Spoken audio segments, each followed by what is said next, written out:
Today's episode is a good one.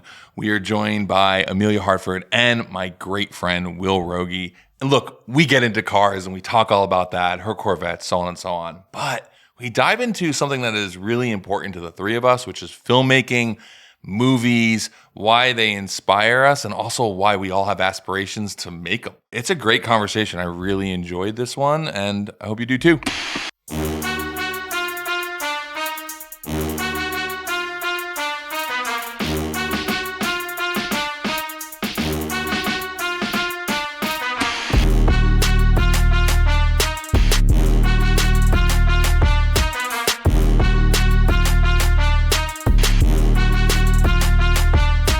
Here we are, another episode of Very Vehicular. Emelia, thank you for joining us today. Of course. Thanks for having me. Yeah. Well, you had me on your podcast. I feel like I should come to yours and stuff. So, I love it. And also Mr. Will Roegge, who I really kind of wish could be my constant co-host on here. He's not? You're not? No, he lives hours from here. It's not easy for him to come here all the time. More than just hours. If I could, I would be here. Yeah. Well, depending on where, because Will either lives, in Big Bear, Ohio, or somewhere in a van. Right. So she never. Yeah, I was going to ask. I thought that was your van outside. It is. Okay. Well, usually when he comes here, he would sleep in the van in the driveway. Yeah. 'Cause there was a period of time we didn't have the guest room finished, and he would just sleep in the driveway. And my son thought that was the best thing ever. He's like, "Is Will sleeping in his van?" Because when you're 6, you really aspire to sleep in cars. Wait, I'm an adult and I want to do that now. I'm trying to find a Super C so I can tow my race cars and just sleep in it. Nice. So before you came in, Will and I were talking about what are we going to talk with you about today? Because by the way, if you don't know all of your history, what's a really good podcast that you've done in the past to shout out that you've done, your backstory, how you got to where you are? Because we're not going to talk about that today. Yeah, we're talking about other stuff. I did night school with race service. There's a YouTube video that honestly I felt like I really went through how I got to where I am today, and a lot more people have watched it than I thought. Nice, so people will reference that, and just because I get referenced it so much, I feel like that might be a good one for people to watch.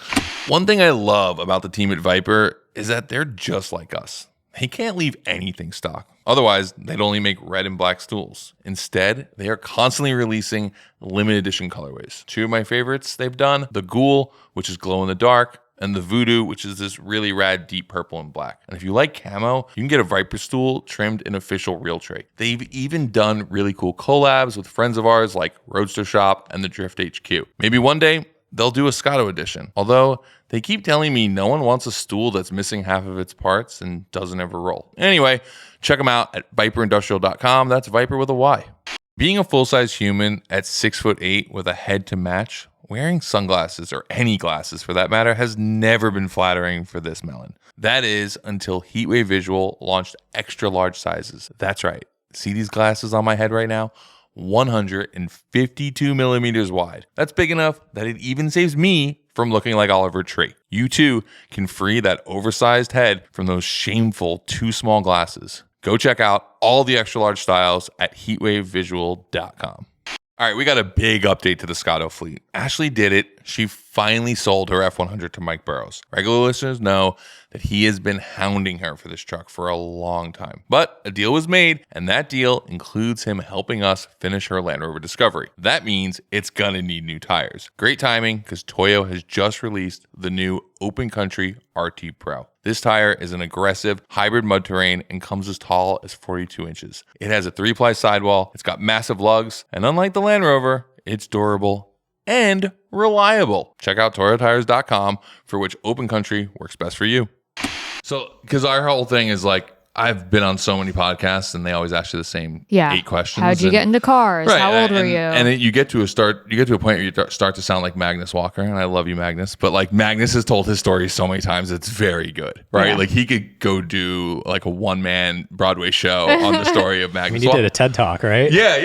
He's TED Talk level now, So to avoid that, you can go listen to that one. And then, but we were talking about what are we going to talk about today? And we started to think about, you have a lot going on. Yeah. You're up there with a lot of people like myself who just have too much going on. And then we started to think, you have all these things going on and some of them cross over, but some of them don't. Right. And I think as you sort of continue to sort of mature in what you're doing, those things get broader and broader. So, Will, I'll let you start with the question because it was your Well, thought. I think this is like the ADHD table, right? Where it's like all of us, I think, have had success because we're going in a lot of different directions at once. But I think the question we kind of thought of for you is like, which one of the hyphens of your like multi-hyphenated things that you do, if you had to rank them, which is importance to you, which one would you pick or how would you order them? Because like when people introduce you, they'll say, oh, Emelia Hartford is this. I guess I love starting with actress because that's something that ever since the cars came later in my life, acting came like since my mom will tell you it was the first thing that I ever really learned how to say was I want to be an actress. And I feel like that's something that's so near and dear to my heart. And a lot of people will be like, what do you mean you've accomplished it? You've done Gran Turismo. You've done all these HBO and Netflix projects. Like you're an actress now. And sure I am because I work on my craft every day. But I don't know yet that I've taken it to where I want to go with it. But that one's the most important. That's the most important one to me. So I like starting with actress, but I also feel so grateful for the car community, even though it came later in my life. I don't want that to ever go anywhere. So probably actress and then car builder and racing driver. And then we can just add everything after that. So those are the first three. Yeah. Okay. So let's get into the first one and talk about this because I think that the three of us sitting at this table all really enjoy filmmaking, right? Different aspects of it. And I do think that all three of us, I don't want to speak too much for you, but in conversations we had, that we're in this like interesting transition, right? Will and I both started in automotive. I actually started in culture stuff before that and, but came into automotive. And just like you said, for me, automotive was this amazing path. In some ways, it was actually the fast escalator to go do really cool stuff versus where I was originally. But now that I've done a lot, I really am excited about kind of what's next and while I want to keep and bring a lot of that with me. Yeah. I'm mostly, if I'm sitting there in what Will calls like your hyphenated, like, your actress builder, a race car driver. For me, I'm really moving into, film director is the thing I want that comes first, right? And obviously I did a bunch of that, but getting to do second unit work on Drifter and some other stuff that's coming up, like that's where I'm most excited. And writing scripts and doing all that, like I'm moving into that world. For you, where you are right now, yes, you have done a bunch of stuff. Like you've been in a major feature, right? Like that's awesome. But how do you get to that next step now? Like where do you and do you think that that it's a bit of you can't do everything at once situation? Because this podcast was delayed for 6.5 months because I went and made a movie. Yeah. Right. Like the thing about movies is they are all encompassing on a whole other level. Oh yeah, it's so your different. life. It's your life. You really can't do anything else. You can barely when take you're a doing phone it. call when you're working on a movie if you're doing 12-hour days. Yeah. So I mean, for you, where is sort of the have you thought that in your head of like what the give and take is for that? Yeah, when I did Gran Turismo, which was a great case study for me, I was still able to upload weekly videos. And part of why I do weekly is because one, it's quality over quantity, but two, because I also feel like that's for the most part something I can do my best to continue to be consistent with. But yeah, there is a little bit of, can you do everything? I want to say yes. And I feel like I'll always try to find a way, but then you just end up sacrificing your sleep for the most part. Yeah. Do you feel like you want to do stuff like it doesn't matter what you do as an actress? I know you've done stuff outside of automotive. Do you enjoy doing the automotive stuff more? Definitely. Yeah. I hope to continue to tell stories based in the automotive space. This hasn't, I don't know when it comes out if this has been announced yet. I won't say what the project is called, but I do feel comfortable saying that I wrote a script that we are starting to go into pre-production for. Awesome. That is based around cars. And I feel like something, when you talk about what's the next step, how do you go from something like Gran Turismo to then doing more? And I feel like that's something that a lot of actors in general run into. It's like, great, I did a project, but what's next? And it's constantly what's next. And it took me 9 years to get my first acting job of working every day, trying to do like different casting workshops, cold mailing agents and managers, putting myself on tape, doing anything and everything.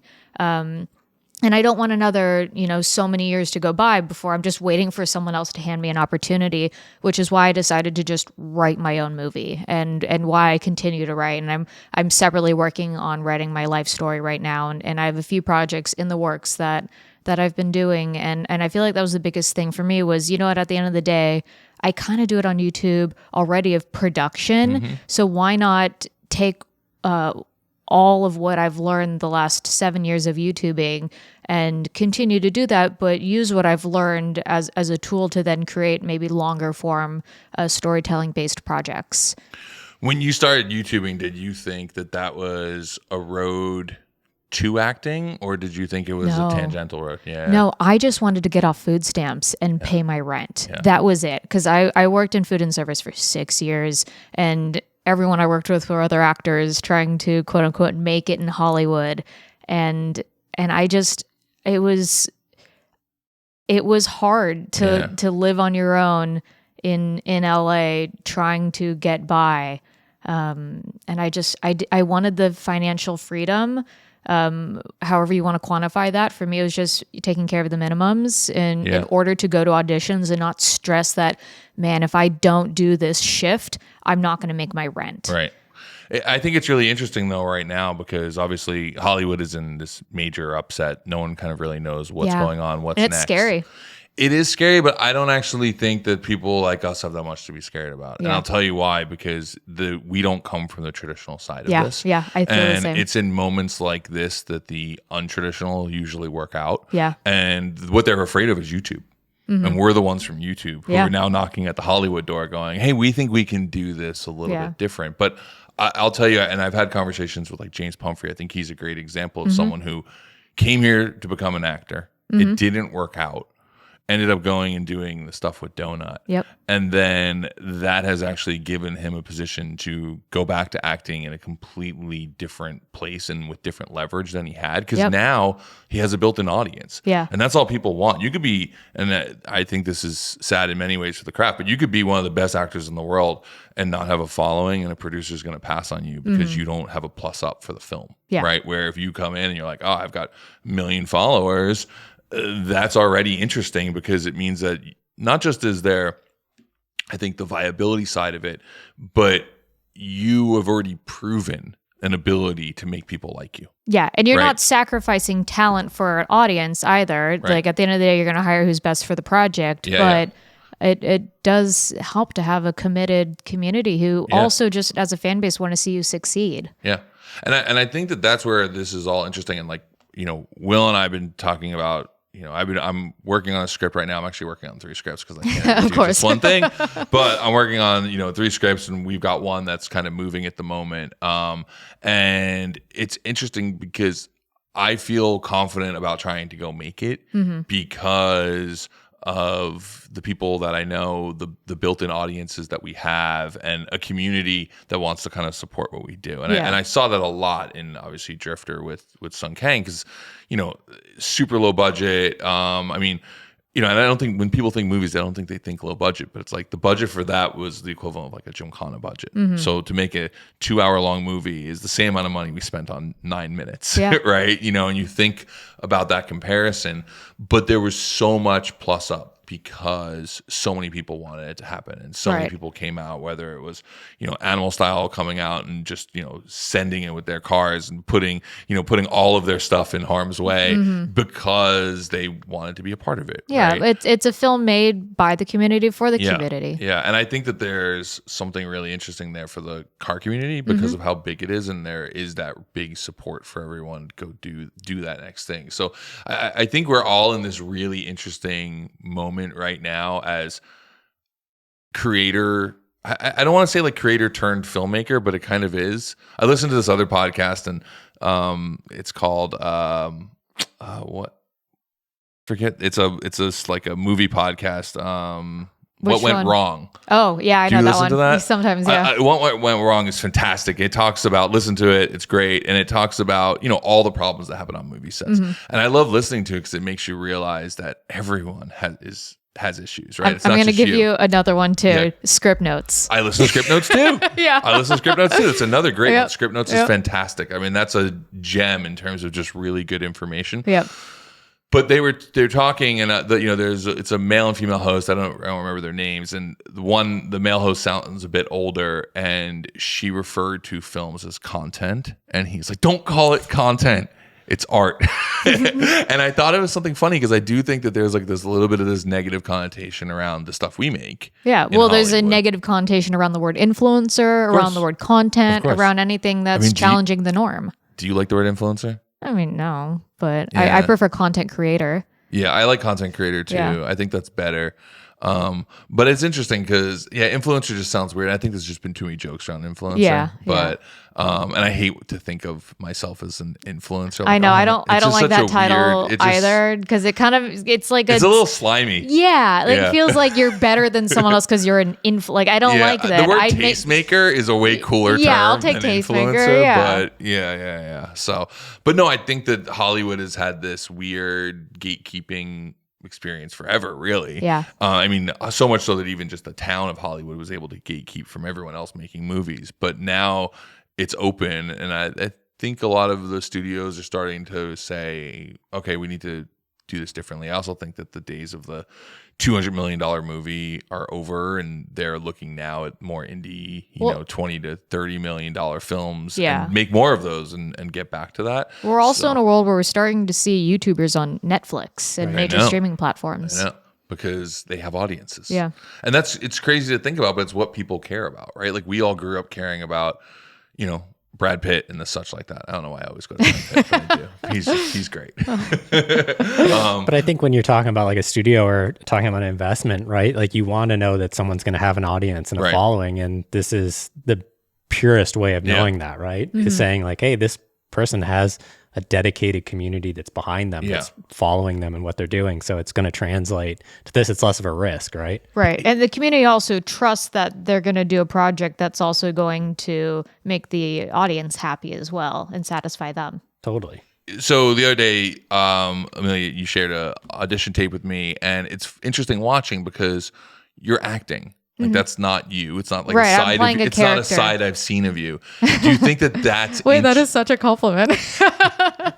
but that is. It's always interesting to see that from people, right? As actors, and I got to see a lot of that with Pumphrey on set because Pumphrey is a completely different person in that movie. I mean, I haven't even seen it yet. I'm so excited. Not even recognizable as a character versus who you know him as on Speed or Donut or whatever. I mean, when I was reading that script initially, I was like, wait, James is going to play this character? Like this is heavy and he's not, And he did it very well. Like I think he really, really like did a star performance there.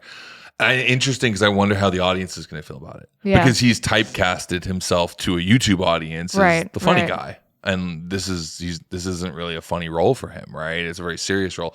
Do you think about that a lot for yourself, that you are going to be asked to play all these different roles? Because obviously your role in Gran Turismo is very different than who you are or who I know you as, right? Yeah. So I think that's part of why acting's fun, though, is getting to explore different characters and like what makes them tick. And am I nervous? I don't think so. I feel more excited to be able to share different characters with audiences, and maybe there's going to be some that not everybody like, but I hope to only create things that people are excited about. So when you're thinking about and you're putting together a script and you're writing for yourself in it, is that weird?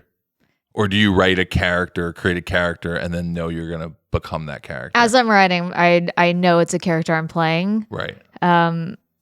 So it's a little weird writing something I know I'm going to play because I don't want that to influence the choices that I'm making for the character.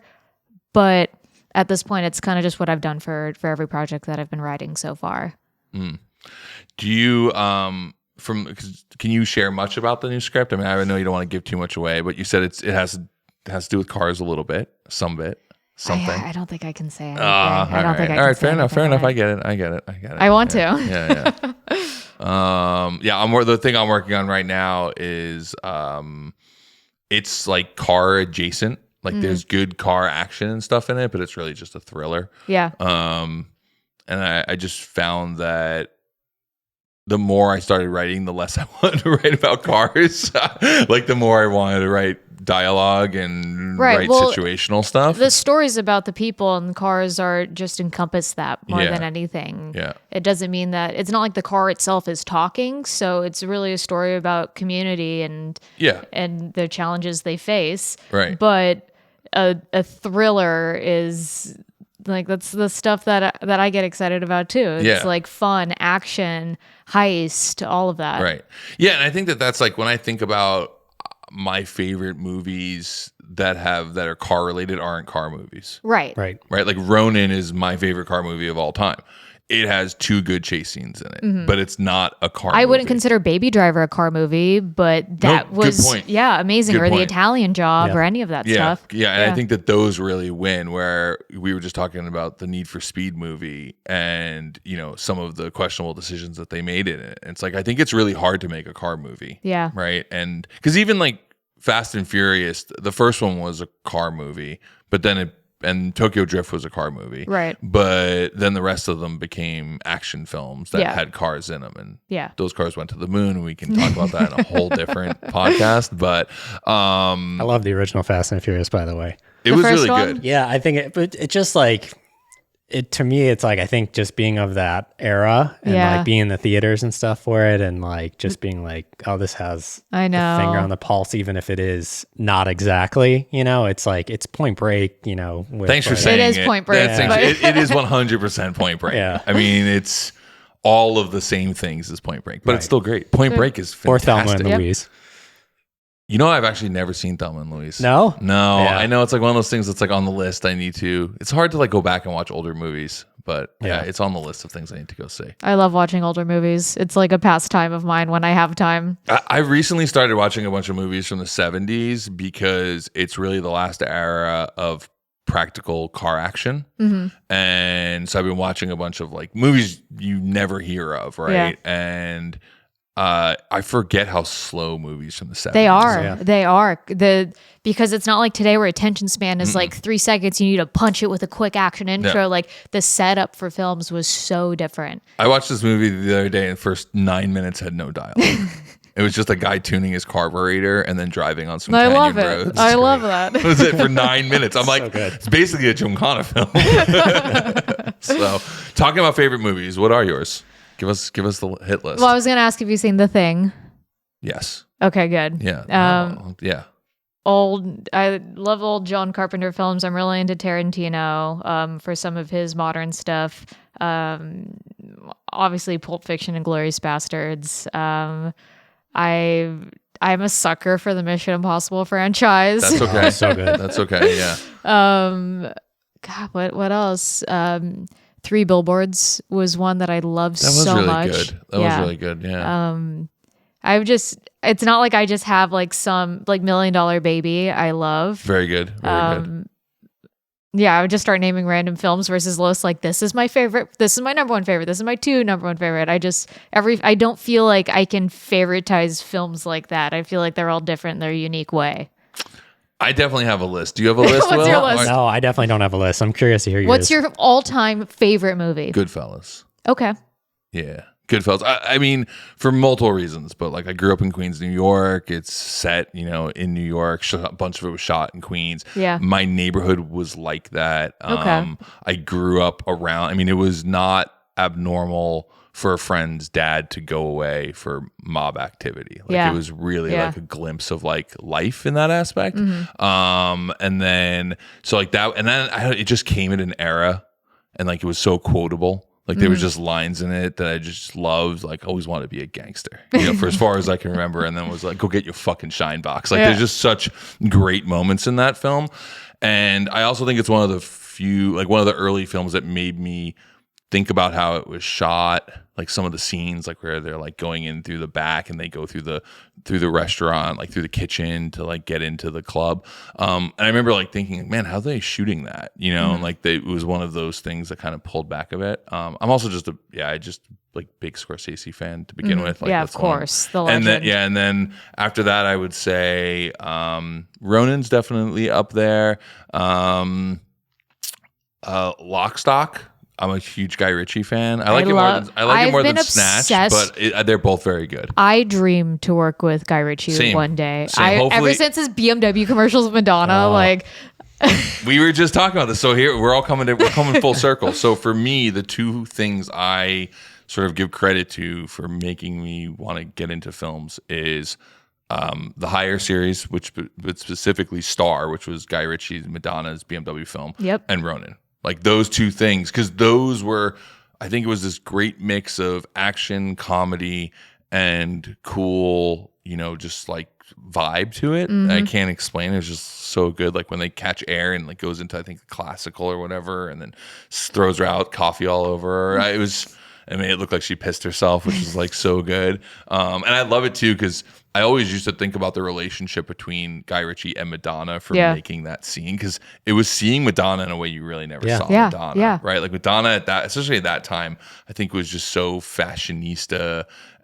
Just seeing her sort of made fun of and and put in sort of a clown role was great. I love that. Yeah. So here's the thing. So hopefully maybe one day you'll get to, be in a Guy Ritchie film. I'll get the second unit, the action with Will, and we all get our Guy Ritchie check. Although, are you a big Guy Ritchie fan? Oh, absolutely. Okay. Yeah. I mean, no one does dialogue better.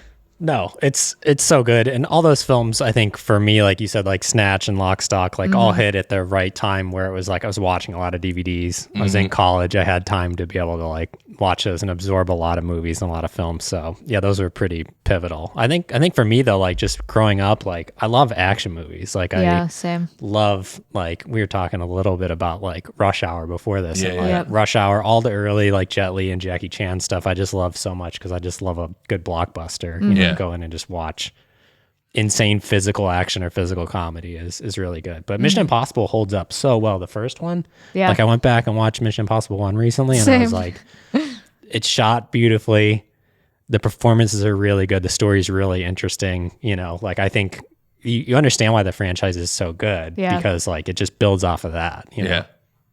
What do you think about, I'll ask you both this, because I think that there is this tendency in filmmakers to not like action films, because it almost feels like it's like the popcorn film, or it's too easy, or it's not art, and it's on that side. But I too, like a good action film, like I am a sucker for, I don't even care if it's good or not. Like if there is any situation where this person used to be special forces and now needs to save someone, any Jason Statham film, like I'm going to watch it. Yeah. It might not even be good, but being good and being enjoyable is two separate things. Yeah, I'm a fan of the blockbuster action popcorn it's movie. Junk food. It's fantastic. I love it. It tastes great. But don't get me wrong, I still love like more of the like artsy, independently financed films. Yeah. But it's two completely different theater experiences. Oh no, I agree. I love a really good blockbuster. We were just talking about going, like, we were maybe go to the movies later tonight. And it's like, yeah, I'm down for like, especially like, it'll be enjoyable enough to watch. Like you can sometimes go and watch a drama and it's just not good. Is there anything in theaters right now that you guys are, I guess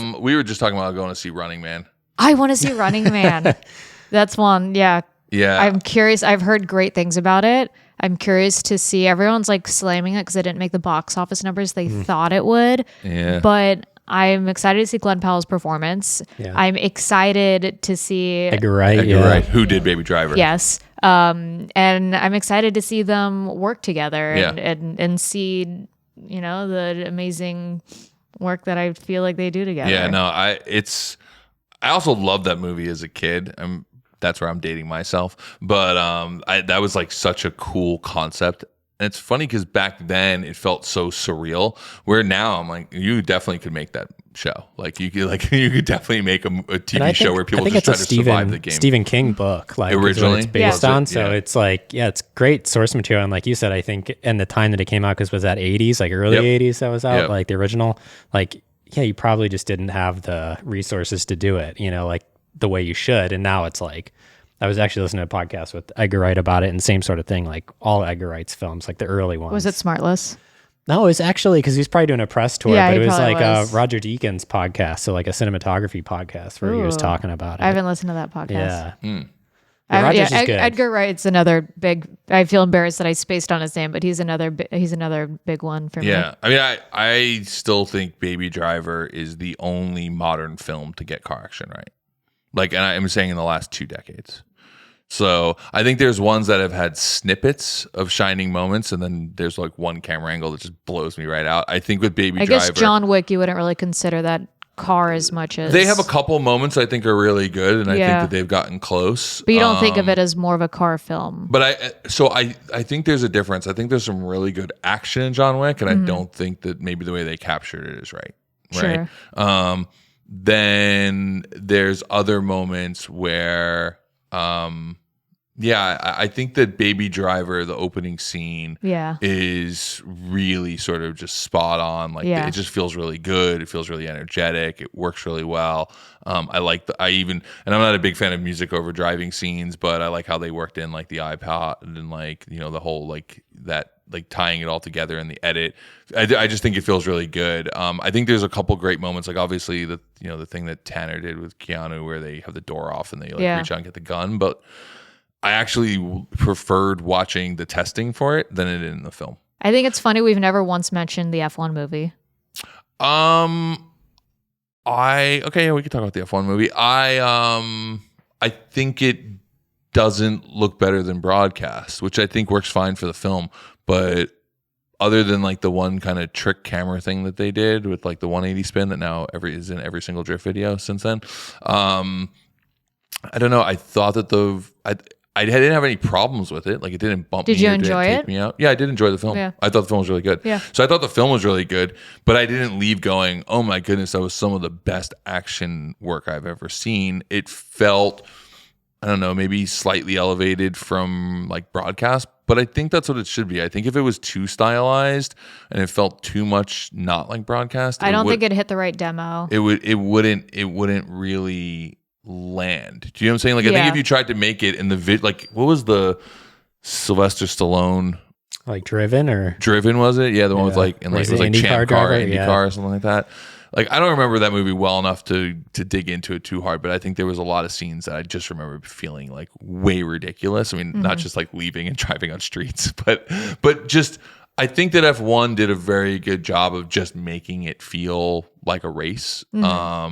And I know that I think they really tried to maybe push it and elevate it, but I don't know. It's just what I think I found more amazing, and this kind of goes back into my same thing on the John Wick films, is they did a slide out of a building that was like a drift jump. It was really cool, right? I recently spoke to Jeremy Fry on how they did that and where they got the inspiration from, and he worked on that, and they actually got it from anime, which I thought was super cool. But it looked a lot like the Gym 5 drift jump, right? And I thought that moment was really cool. I just don't know if I would have captured it the same way. So I think sometimes you get these car movies or movies that have car chases where the action's really, really good and it's like really well thought out. The stunt coordinators really kill it. And either the edit or the frame or how it's kind of like put together doesn't really land.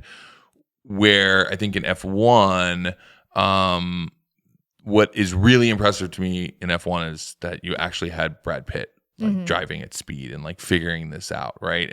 And all the work they did with like F2 cars and everything they did to try to make that film feel as real as possible. I think that part was all really good.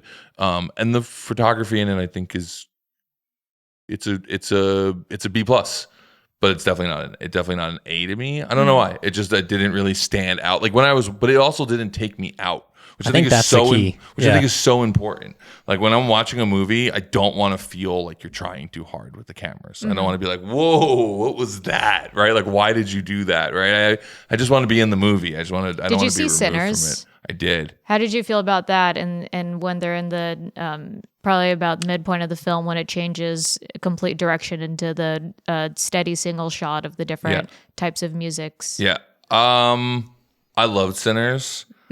That definitely took me out. Really? But I don't think I would change it. Yeah. I think that Sinners affords itself to be artistic. It also changes aspect ratio and format the whole time. That was one of my favorite movies this year was Sinners. I thought it was fantastic. I definitely, when that moment was happening, we saw it together. I definitely remember being like, interesting choice. But when it was over, I wasn't yeah, like I don't know if I would have changed it. You know, it's kind of a no notes moment, but it definitely took me out. Like it definitely had me go, huh, this is cool. This is like an interesting thing they did.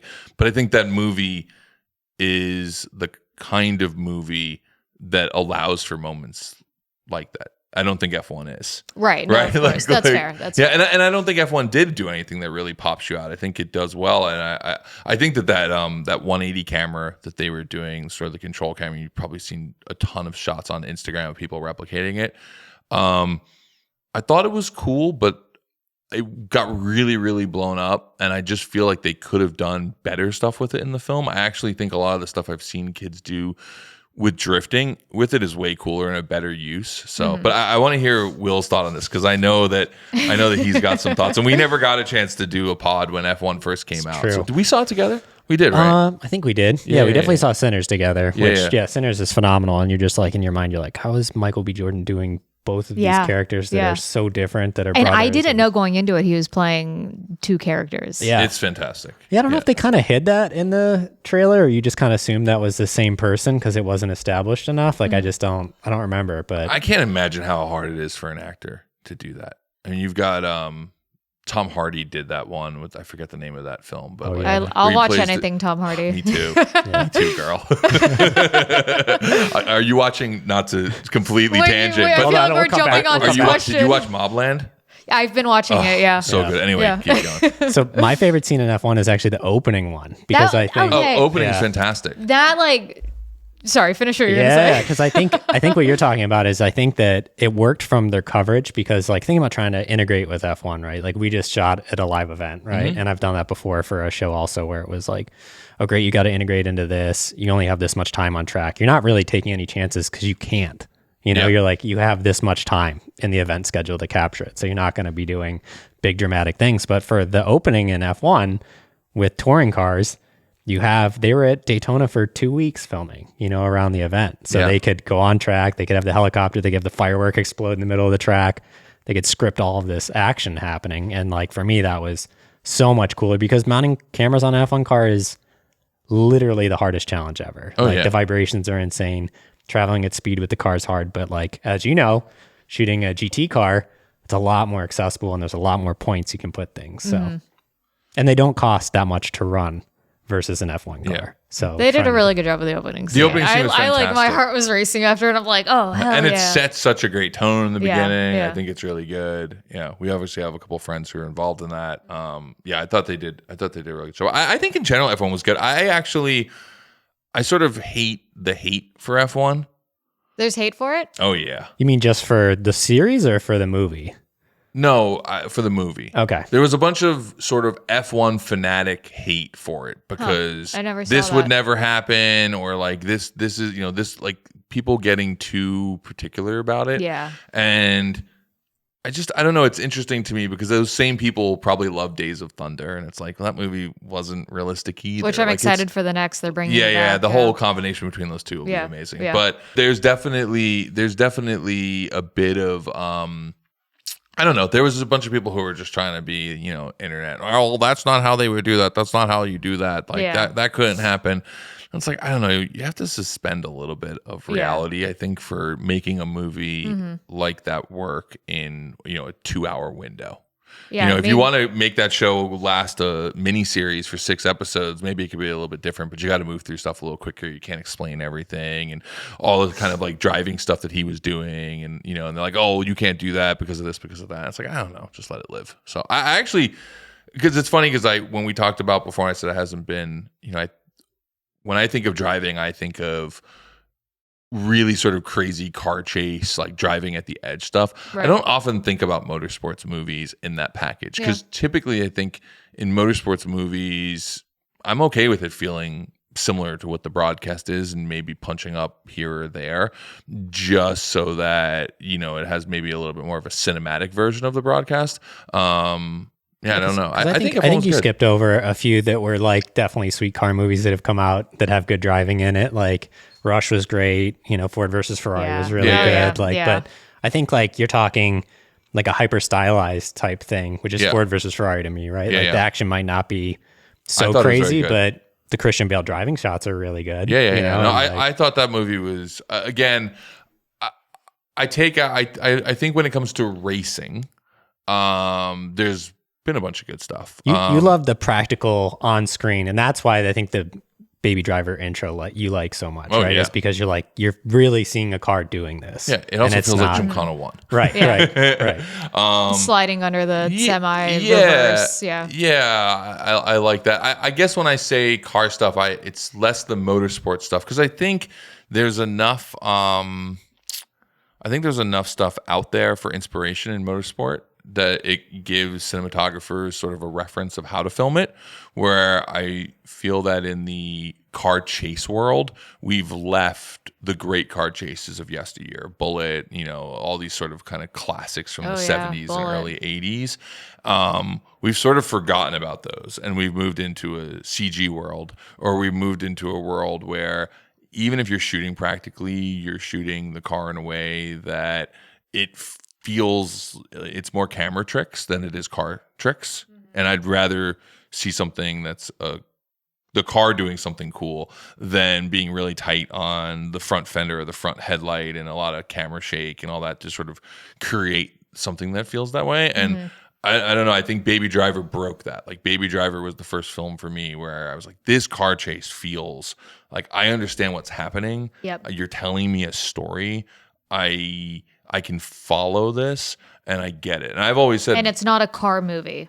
It's not a car movie. Yeah. And Fast and Furious. What is your thought? What's your take on the Fast and Furious series? I like Fast and Furious. I was obsessed with the first and the third. And I am totally okay with the fact that it became more of an action franchise with cars around it. I don't care how cheesy it is. I don't care that they went to space for family. I love it. I'll see everyone. I support that. You will? Where are you at on it? Same thing. Like, I think that there's only so much you can do in that sort of world. Like, it felt like Too Fast, Too Furious had already pushed it to a point where I was like, it doesn't need to be this tight around the cars anymore. Like, it can do something else. Yeah.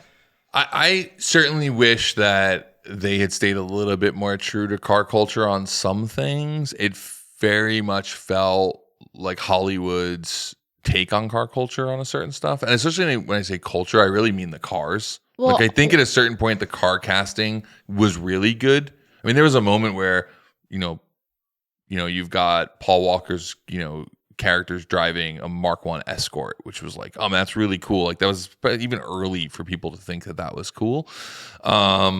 But I just felt like then it just kind of got into a world where it's just Dodge Chargers. And I'm assuming that's all sponsorship behind the scenes. I was gonna say. But you shouldn't take that sponsorship. Like, to me, that like lessened the movie for me, right? Where it was cooler when I'm going to go back to the first one. I was in my early 20s, maybe 20, not even 21 yet, when that movie came out.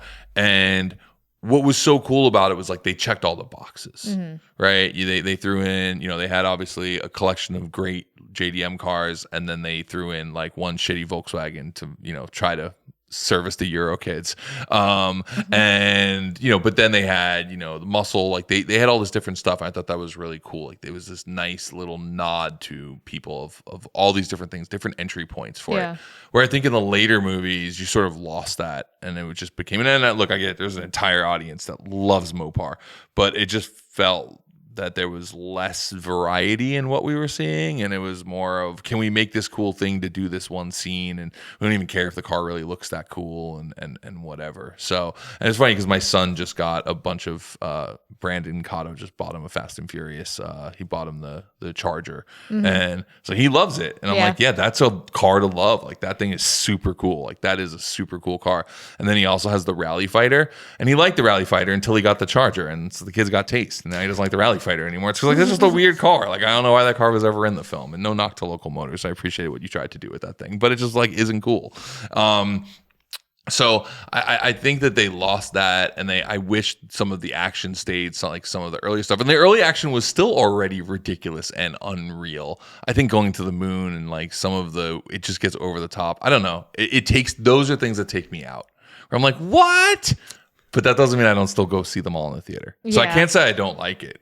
I can't say I don't like it. when people compare it more to an Avengers, 100%. I get it. It's the Marvel. It is Marvel makes a car movie. Yeah. Because it's that But type they've of character. built it into such an incredible It's franchise. incredible. Oh, it's It is amazing what they've done massive. with They it. have It's rides amazing for what it, they've done everything. with Yeah. it. It's amazing what they've done with it.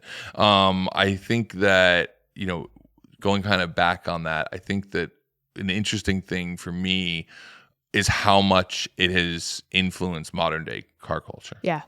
Big time. So I'm pre Fast and Furious. Like I was into cars when that movie came out. And when it came out, I actually saw really like a massive negative effect to it because it really shut down street racing in New York City and it made cops start pulling you over because all of a sudden it was like something to talk about in the news. Yeah. So to us, it was really cool at first, but then it sort of had this massive shutdown on car culture in New York. Like all of a sudden you couldn't go cruising anywhere. And it all happened within 6 months of the film coming out. That doesn't mean that I didn't watch that thing until the tape popped, right? I mean, it was like me and my buddies would watch it all the time. Like we would just be hanging out at the house, barbecuing. It would just be on the TV playing repeat, right?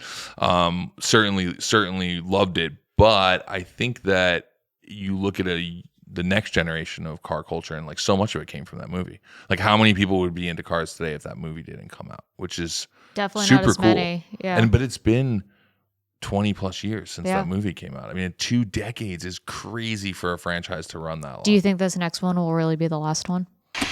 Hey, what's up? Here's a quick little story time interruption brought to you by FCP Euro. The time has come for me to do what I think most middle-aged men do, which is relive my childhood by rebuilding my first car. And my first car was a 1995 Volkswagen Golf. But I'm going to do this one a little bit better. So I got myself a 1985, but this is a Volkswagen Golf Synchro. That means it's got a bigger engine. Yeah, it's got that VR6 and it's all-wheel drive. Unfortunately, it has sat not running for over 20 years. Yeah, it's a full-on barn find because it was a project when it sat. So the engine wasn't running. I've got a ton to go through. Luckily, FCP Euro has almost everything I need just to get this thing back on the road. First, there's the obvious maintenance stuff, right? All of the fluids, the brakes, the general consumables. But this thing is also just missing parts. Like there were things just not there. And then there's all the things that you just want to make better. So I have been spending the last 2 months just stacking my shopping cart. All the things I'm going to put in here. And a lot of you have been asking, is there going to be more than just podcasts? Yeah, there's going to be more than just podcasts. There's going to be builds. I'm going to do them a little bit differently. It's going to be like a build cast, but we'll get into that later. You'll catch one of the first ones here, which will be my Synchro, built with a ton of stuff from FCP Euro. If you too have an outstanding project just sitting, go to fcpeuro.com. Most likely, they've got all the parts to get your Euro back on the road. They certainly did for me. Do you think this next one will really be the last one? If I was them, I would start doing spinoffs. I think, and I know they did Hobbs and Shaw. I know they did that spinoff, but I actually think it would be interesting for them to do more car culture based stuff, especially right now. I mean, I don't think car culture has ever been as big as it is now in my lifetime. Probably bigger in the 50s and 60s, but I think car culture is absolute peak. And I lived through the hip hop era in the mid 2000s and worked in the business when it's, Pimp My Ride, and it felt really big then. It seems even bigger now. I mean, especially in the United States. I mean, I think America's, final acceptance of Formula One has kind of brought in this whole new sort of sports viewer type following. Yeah. And then just the fashion sort of crossover with 80s and 90s car culture is so big now. It's like you just see it everywhere. So I think right now would be the time to do that for them. Like they could probably spin off and do it. It's kind of amazing that they haven't taken that route. As much as they've taken the action style from Marvel, they haven't really looked at it and said, this is like Star Wars, this is X-Men. You can do individual storylines. You can do all the spin-off. And I know they did one, but the direction they went was even less car involved to me, it felt like, right? Like where you could go back and, you could tell origin stories, you could tell side stories, you could do these characters when they were younger with new actors. I think you could reimagine this. You could, whatever happened to, what's the kid who's in the Volkswagen, Jesse. What? What? I know, but there could be like a whole other storyline. It doesn't matter. Yeah. Sung's character died and came back. There's no rules here. They just have to like open up some like continuum in the space, Okay, fair enough. Isn't there an argument that Tokyo Drift kind of is the first spin-off? Yeah. That's true. I don't know if it was a spin-off as much as it was definitely a spin-off. I think it was them trying to figure out what to do with the franchise. It was them trying to prove that they don't need the cast. Yeah. I think it was them trying to prove they didn't need the cast. I think it was probably also not having the budget to bring the cast in, because like Vin Diesel exploded after the first film and all of a sudden was in everything. I mean, this is an opportunity for you both as screenwriters is to write the Fast and Furious spin-off or origin story for whatever side you want there, Scotto, you know? Yeah, I just think I think you can just live in the universe, right? Like I don't even think you need to use any of the characters. I think you could bring in all new characters and it could be just like how they did with Ballerina for the John Wick franchise. Right. Like I think that there's a real opportunity. They've created this name that's so good that you could just build something into this. By the way, I do just want to pause and say we're over almost 50 minutes in and we've only talked about movies for this part.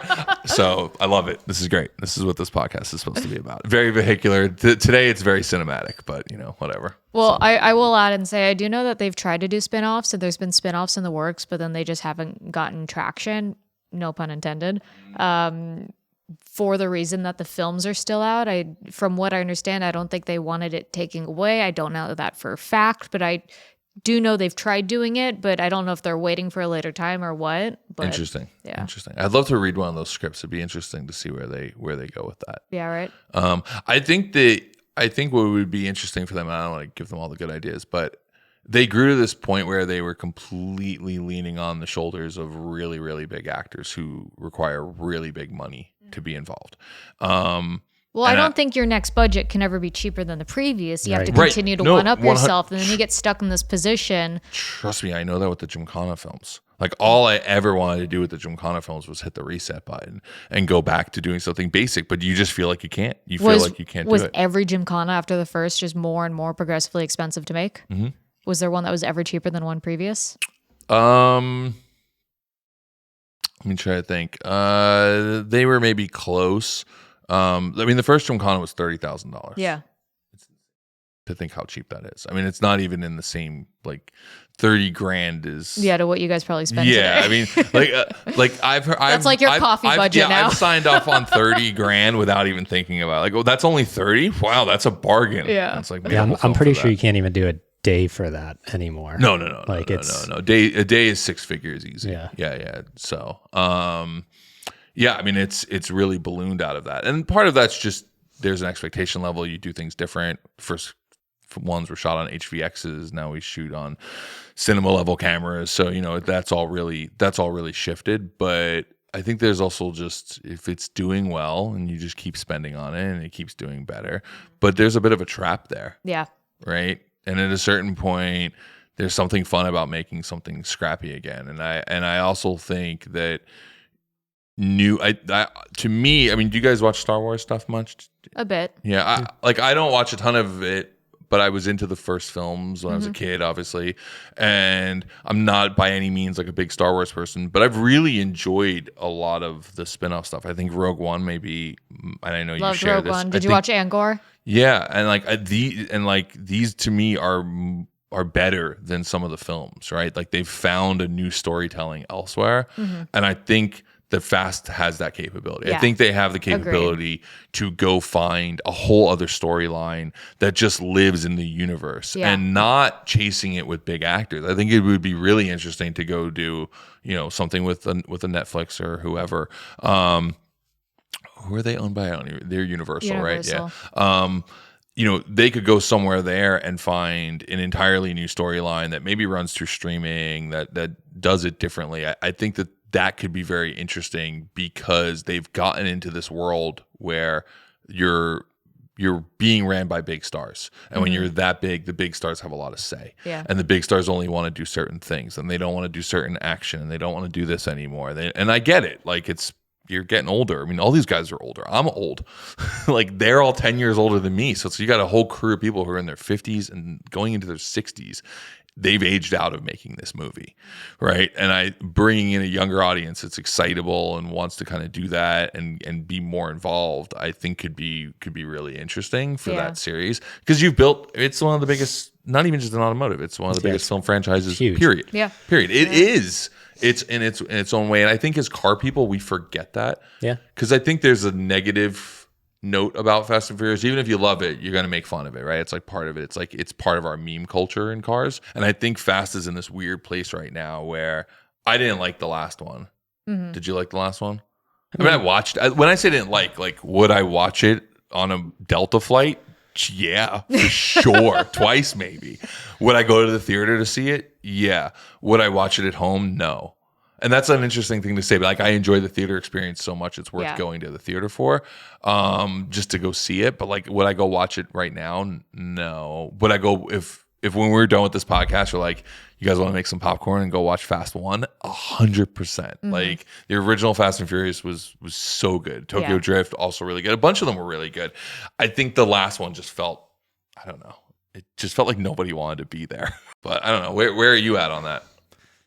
We've really tangented, but it's okay. Let's just keep going. I don't want to shit talk Fast because I feel like they've done so much for this community and for this industry. I'm not.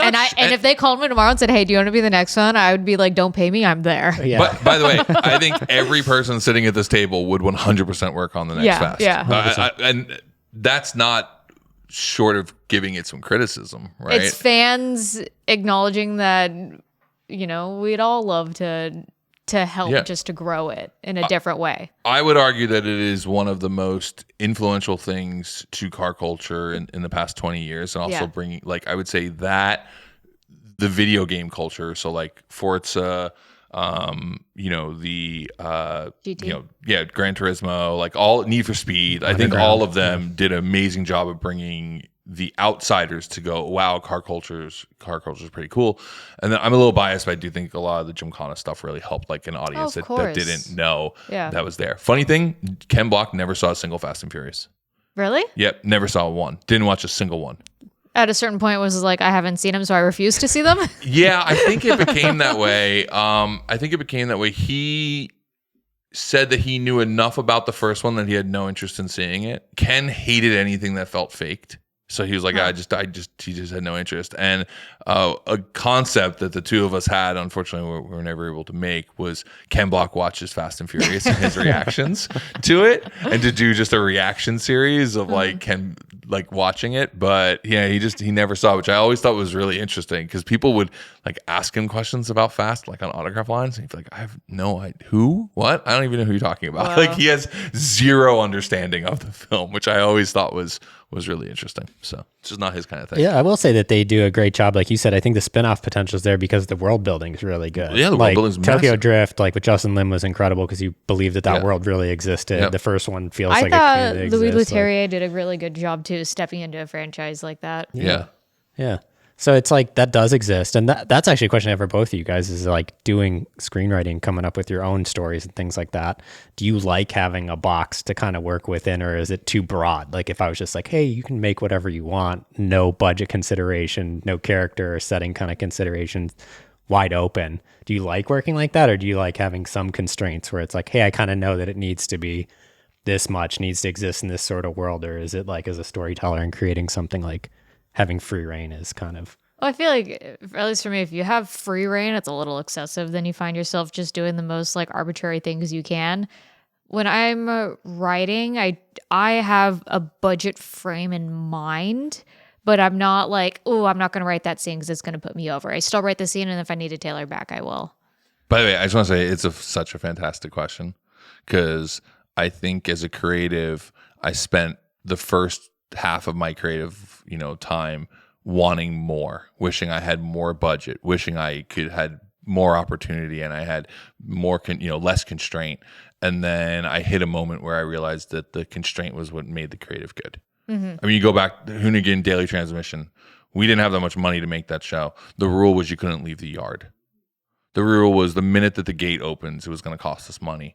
So we could just try to figure out everything we could do in that yard. We never thought we would make 300 episodes. We never thought it would be something that would go on to do millions of views. Like that wasn't the plan, but it made us all like really force the creative and even look at the, a couple different scripts that Will and I are like, working on right now. One of them, a producer said, don't even worry about the budget. If it's a good idea, we'll get it funded. And it's almost like the minute he said that, I was no longer interested. Yeah. Where we're trying to make this other thing that's so low budget that I sort of enjoy the box that I've had to build into. Well, Reservoir Dogs was made with $1 million. And I know it seems like a lot of money for people who don't understand budgets, but that's nothing.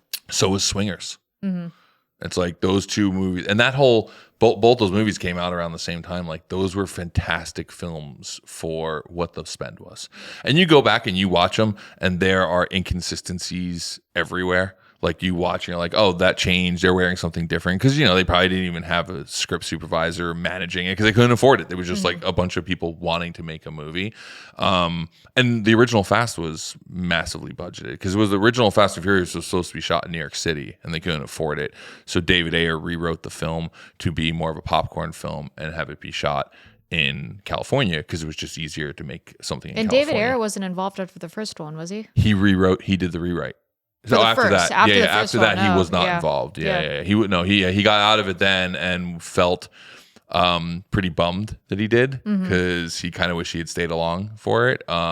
He actually approached Ken and I after Gym 5 to make a Gymkhana movie. Unfortunately, it never panned out. But he did the rewrite of it that basically turned it into what we know Fast as today, because it was a much moodier sort of drama when it was set in New York City then, because it didn't have the same kind of like over the top heist element or anything like that. It was more based in the world of street racing and that culture. And that like completely changed the direction of it. But I don't know. I think that, and that was all because they had a budget issue. They're like, no one's going to watch this movie. So this isn't going to do well. You would say you write with budgets in mind as well? I do. Yeah. Yeah. I mean, we did. Everything in Hoonigan was always, can we afford to do this, right? Yeah. So I think that the budget's one. There's other things I like to think about. It's not just that. Sometimes even just like locations wise, like, hey, how can I make this location work? Use that as inspiration. I find that my brain is wired to find solutions to problems. I mean, that's you guys both are. Think about that. Like as creators and creatives like that, like that's all you've been doing for the past decade plus, right? Is like, how can I be scrappy and do this? Yeah, because I'm sure the first builds that you both did weren't like what you've done recently for the projects. The scale has just. Although I've come full circle, I'm like back to working on Volkswagen. Yeah, for sure. So I got so burnt out on over the top builds, but So. Well, also the demand now for YouTube, it's like you have to do like a full build in one episode. You can't just like when I was on YouTube starting out, it's like I did a year building my 240 and then another year after that for the other 240 and then the Subaru stuff. Like it just wasn't as it is today. Now I feel like I have 1, maybe 3 episodes to do an entire ground up restoration. I'm going to use this as a great transition moment because this was the whole thing I've been thinking about for the past 24 hours. So I was like, what are we going to talk about when you get here? Where do we go? In terms of content? Just, or in terms of life? I was actually talking about lunch, but if you want to get heavy. But no, meaning, so I think this is this really weird moment right now, right? Like first generation YouTube was cat videos and whatever. But second generation YouTube was the vlog era, right?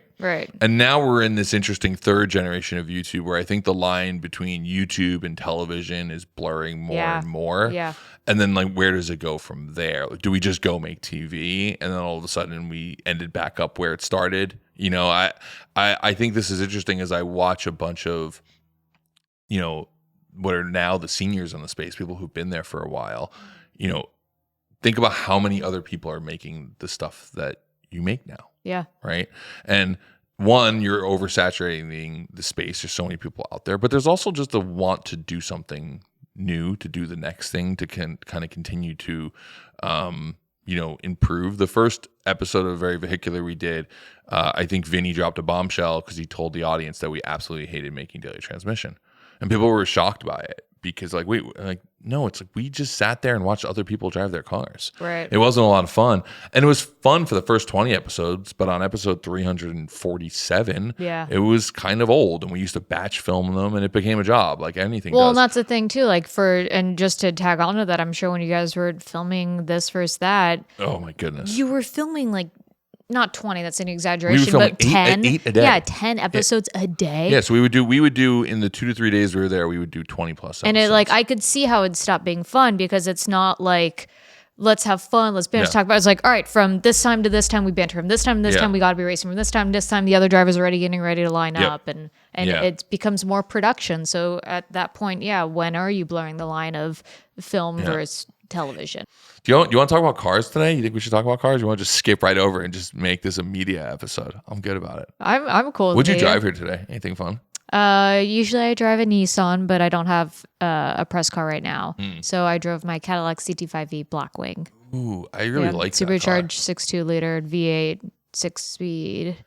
I really drive, like that car. Yeah, it was that or the RS6. I was torn between those two. I know you have an RS6. No, I don't. When I was buying the Cadillac, when you were buying, I was torn between an RS6 or that, and then I did the press drive for this car, and they said it was going to be the last one that they make in a manual too. So I was like, you know what, I'll get this. Well, we could talk about press drives because all three of us have done press drives. So it's like, I want to talk about the RS6 though for a second. I realized the other day I don't think I like the RS6. What? Yeah, Why? I know it's crazy. Wait, that is so random for you to say that. I know, because I'm such a big Audi guy. I have an RS2. Because everyone loves them. You're like, that would be a strong argument because I'm definitely a bit of that person. Like, oh, you like it? I'm not gonna like it. It's the punk rock in me. I think it lost the plot. It's the new fast film for me. I think it lost the plot. I think it is too big. I think it is too flashy. Like my RS2, I had the plate on it. If you know, you know, because I spent 40 minutes talking to random boys in a parking lot at Ace Hardware this weekend because they wanted to talk to me about my RS2. When I say boys, I mean 40-year-old men. But because it's like, if you know what it is, it's super cool. But you like that stuff. You like the uniqueness, something that's different. I say that with this ridiculous 911 next to us. Not always, but I do enjoy the subtleness. But I always thought that's what made RSs. Yeah. Like the previous RS4 was pretty subtle. If you didn't know, it just had wide fenders. The new RS6 looks insane. Yeah. And I don't know. It seems kind of crazy. I actually think that the new Volvo wagon, whatever it is, the V90 wagon or something, because I saw them parked side by side outside my house one day. I was like, I actually think that's a better looking car, which is crazy for me to say. I love Audis. Yeah. Do you think understated sells though in that market? Like if you're competing against all it's $130,000 now or something. No, I get it needs to be what it needs to be. That doesn't mean isn't that literally everything we're talking about, from films to media to this, of like of what sells and what does everything now is like it's just like there's no plain pizza anymore. Everything's just like it's like meat lover and vegetable lover and cheese lover. It's like all the lovers enjoy. Yeah, I don't know. I guess I just miss the subtleness of it all. So everything just feels like way, way, way, way over the top. But I don't know. It's still a badass machine. But is the RS6 more offensive than the M5? I don't like BMWs at all. So you're asking the wrong person. I stopped liking BMWs. That's another hot take. Yeah, I stopped liking BMWs after the E30 M3 came out. I'm obsessed with the E30 M3. It's a beautiful car. Yeah. I just, I don't know what it is. Maybe it's because when I was a kid, the kind of people who own BMWs, I just didn't like them. I like the 36s, the 92s, and then I started losing after that. Like, don't get me wrong. I'm a fan of like the modern, like the M2 competitions, M4s and all that, but it lost me after the 92. To me, I think that they are. I can't really speak to the newest ones because I haven't driven them, but they drive great. They're amazing cars. I think that BMW makes one of the best driving cars in the world. It just doesn't speak to me. I feel like maybe it's for you and I both. It's an age thing. I feel like we missed the boat on the younger generation, and I feel like you'll agree with this too. Is just I feel like everyone's driving a BMW, or they're driving something unique and fun. Yeah, I saw something. Not that a BMW is not fun. I'm thinking like like I love when I see someone rip around a Nissan Z. Right. Like it's because I feel like so much you see BMWs as kind of being like that, what the Infiniti G35 was Right. back in the day. Yeah, I get that. I don't know. I actually wish I could lose my BMW like jadedness or bias, because like I said, like their film series, The Hire, was to me one of the greatest things. And if they tomorrow asked me to do one, I would 100% do one. Yeah. And I respect them as cars. There's just something about that barrier that I don't know. It's just I can't cross it. Where I've crossed it with a bunch of other makes, like I wasn't a big Corvette person, and now that's not entirely true. I was a big Corvette person when I was young, but I went through a period of time of not liking Corvettes. I don't know why. And then I drove the Z06, the C6 Z06. Yeah. And then I got to drive the Pratt and Miller car. And I was like, this is fantastic. Yeah. I drove it back to back with a 911 turbo, and it was way better on track. And it made me kind of love it. And now I like have gone back and I love C5s. And I didn't really, and I even like That's C4s. funny because back in the day, yeah. Right, because back in the day, I just didn't think that was cool at all. Right, and right. now I'm like, man, I think I want to buy a C5. Like, that's pretty cool. I don't know, I just keep going. I get like really close to BMWs. I'm like, maybe. And I'll like start paper building one. It's funny because you're such a Euro guy. I know. You would think that. I love Mercedes. I will eventually own one.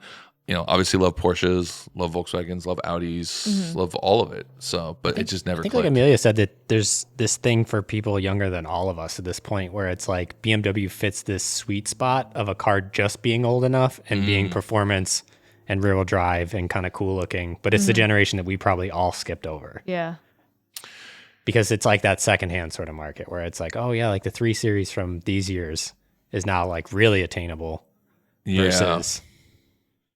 Yeah, I guess. I mean, I get it. There's a lot out there. I get it. I see a lot of them. Yeah, no, I get it. It just never landed. Like for me, I don't have a lot of Japanese cars because I don't fit in them. It's not because I don't like them. I just don't like. I don't fit in a 13. I don't fit in a 14. I fit in an R33 because it's a bit bigger inside. I don't fit in a 32. Yeah, like, can't relate. Yeah. You know what? You should sit in my 911. You could see a car you don't fit in because I bet I bet I can't see over the steering wheel. You won't be able to reach the pedals. I have and to you won't usually sit on padding just to see over the steering wheel of cars. When my wife Ashley needs to move it, she takes a backpack and fills it full of towels and wears that to move the car because the clutch is so That heavy. way, that's kinda smart The clutch just is to so keep heavy that- because when she pushes back, it would push off the clutch. Yeah. So yeah. Yeah, I already know I won't fit in it. No, it's slammed to like the seat is so low that I have like 5 inches of headroom in the car. You probably won't be able to see over. No, the I wheel. won't be able to. Even my own GT4S Club Sport that I raced at Pikes Peak. If anyone looked inside the car, there was so much padding. I couldn't see over the dash of the thing. We tried doing a seat pour, but I just didn't like the way it felt. Because it's not like a single seater open wheel car.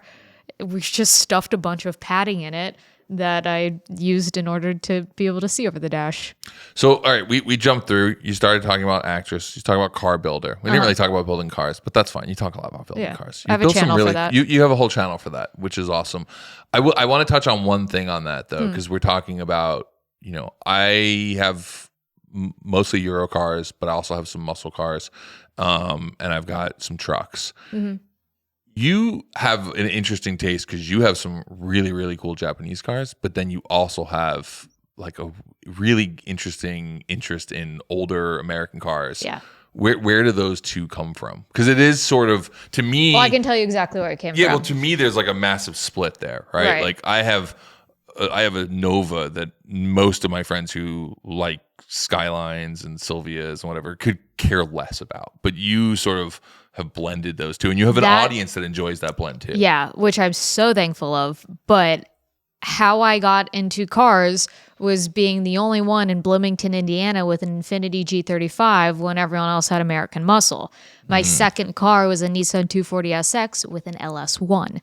So it was blending both worlds of American and Japanese. Yeah. And obviously from there it was just an appreciation of both, and, you know, kind of segueing into, yes, I have my, you know, RB26 R34, but I also have my LS base 69 Camaro. Right. So do you feel like there's two different audiences that you attract from when you're talking about both cars, or do you feel like there's an audience that just sort of is enjoying both now? I definitely have an audience that enjoys both. They enjoy what I enjoy, which is great. But sure, there are people who are like, she's I can't really say that because the views didn't speak for that. Because I did the 2,000 horsepower VR38 my Nissan Z, which did the same amount of views as doing the Plymouth Superbird build, the NASCAR build. So a slightly different audience. Yeah, I think maybe slightly different audiences in a way, but I feel like people watching my channel like really just enjoy watching me have fun. Yeah, which 100%. Is great. And I think that that's such if you can do that and keep that the key. Yeah. Because I always get people will constantly ask me questions if I do a panel or whatever, like, oh, what's the trick to YouTube, or what's this or what's that? And I was like, the minute that you stop having fun, your audience realizes. Yeah. If I'm doing a build I don't enjoy, people see it and they don't want to tune in. Yeah. And I don't want to do it either. Yeah. And also I think that's why I don't upload every day, is because then it would stop being fun for me. Because then it's just, I'm a glorified mechanic. I love that even just thinking you uploading once a week, you're like, that's not a lot, which is crazy that's sort of the expectation. But I actually think even weekly. You look at guys like Mighty Car Mods, they'll do like once a month. Yeah. I am so jealous of that. And because it still works for them. You know? But most people are uploading every other day or a couple times a week. And I couldn't keep up with that. Yeah. What is the lead time for you like on a project? Like what does that whiteboard look like when you're like, hey, these are the things I want to do in like the next X amount of time? Well, the things I want to do in the X amount of time versus whiteboarding just the structure of a build are maybe a little different. I don't plan too many builds ahead because I'm usually just so deeply obsessed in what I'm working on at the time. A lot of people and a lot of partners and sponsors want to say, hey, what's your 12-month plan? What are you going to be building this year? And I try to have a plan, but truth be told, like, the car I'm working on, I struggle sometimes to see past that, because I also don't want to just finish it. And I'm really good at this is not just finishing a build and parking it. Like I really like to build cars for a purpose, to be able to enjoy them. So I can't always promise what the series is going to look like after I build it, because it depends on what I'm able to do with it and how much fun I'm able to have with it as well. Tell me more about finishing cars. What does it feel like? Speak slow. I know that there's like, at least for you and I, because I think we're very similar this way, and I'd be very curious to see if you are, it's like, are you a good person that's able to conceptualize a build and like do a ton of research beforehand before you even really like embark on buying like a donor car or a project car? Like, do you enjoy that process? Like the ideation I'm an and research, impulse buyer. Oh, I am such an impulse buyer, but yeah, I mean, I try to have all the parts ordered before I even start the build, because that is just, that downtime kills you. Oh yeah. Especially if something's back ordered for 6 months, and you can't get it anywhere else. Yeah, I really try to have everything ordered, everything prepared. I kind of know what I want to do with it ahead of time. I leave some room for when the audience watches and they say like, oh, you need to do it this way. And that way I'm not too stuck in my ways, and I'm open to changing and interpretation a little bit. But for example, like the NASCAR Superbird, when I bought that Superbird out of my buddy's barn, at first I was looking at, like, that was kind of an impulse buy. I knew what I wanted to do with it. I was looking at doing a Hellcat swap on it. But after buying the car and looking at it, I was like, man, there's really, like, the only thing that's good on this car is the roof. Like, there's literally no floor. Everything's rusted. And I impulse bought, after a couple beers on Facebook Marketplace, a used NASCAR, and thought, oh, this would be so, and that's what struck the idea of kind of doing like a Richard Petty inspired R5 P7 NASCAR Superbird. And that wasn't the plan when I bought that chassis, but it slowly just kind of built into what it is today. To me, then doing the 210 plus mile an hour run at Goodyear's proving grounds. The Z, I knew exactly what I wanted to do with it before going into it. The Corvette, I did not. When I bought the Stingray, I wasn't planning on twin turboing it and building it to what it is today. But yeah, sometimes going into builds, I know exactly what it is I want to do. Other times, I buy it because I'm curious about it and I like it, or something. Like, it sounds like stupid, cheesy, artsy, but like something speaks to me about it. And I, for whatever reason, I'm like, this is the next project. But it's not like I try to plan really far ahead. I don't always get that opportunity to, but once I start a build, that's what I'm in. So there was an early variant of like a Superbird then that was going to be like entirely kind of Mopar resto mod. Yeah, like. 100%. Okay. 100%. And then it just pivoted because I saw something that just really excited me. I'm happy that I'm not the only person who has late night marketplaces that then It's that the then, worst. At least for you, it doesn't change the direction of like 30 people's lives, because people at Hoonigan would just see a flatbed show up and drop off some carcass and be like, "Don't you guys see it?" And it's like, "No, I don't see it at all." What? You want to put a what in there? Oh, like, oh, that's coming on the next flatbed. I bought 2 cars to make one. But I would say most of like the really kind of wild ideas at Hoonigan were inspired from just me on Marketplace. Yeah, and and I'm not saying this because I know you have a hard time finishing projects. It's okay. It's okay. This is part of the therapy. It's fine. I'm willing to. I'm talking about it now. It's okay. I'm weirdly, if I say I'm going to do something, I have to do it. So I think it's my OCD, and I don't take it lightly. I actually I have bad OCD, and I have Tourettic OCD, and like I am a weird fucking person, but that weirdness makes me have to finish something I start, or else I can't sleep at night. I get that. Yeah. I like do you? Do you get that? No, I do. I do, because I have it in different ways. So for me, my cars aren't important.